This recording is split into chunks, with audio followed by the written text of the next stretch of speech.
evaluasi uji coba pertama? Ya, uji coba perdana itu memang kita nggak ini hasil karena kita masih dalam tahap peningkatan kondisi fisik.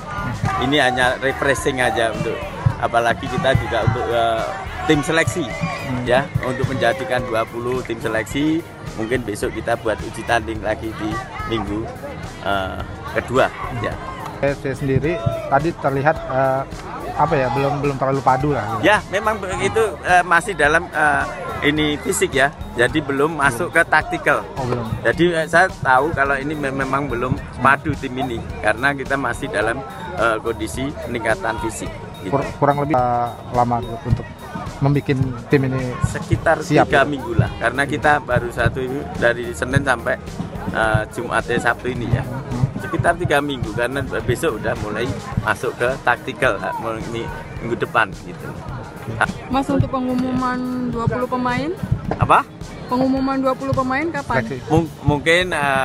Mungkin besok sudah bisa diumumkan gitu. 20 nanti buat uji coba kita juga bagus juga buat uji coba tadi. Pendapatnya melihat Sriwijaya Selection tadi, Coach? Ya, Tim-tim Sriwijaya Selection. tim ya bagus tadi untuk mengimbangi masih bisa, cuma kita main juga setengah lapangan aja itu kalau ini. Ya, cuma kita evaluasinya kita belum padu aja. Memang belum latihan ke situ gitu. menonjol gitu. Ya, kayaknya biasa semua. Jadi kita belum terlihat ya. Ya, nanti di 20 lah kita kita. Ya. Masuk kiper tadi gimana? Kiper ya menurut saya ya bagus, cuma kita coba juga gitu. Ya kan? Istirahat lagi kan? Ya gitu.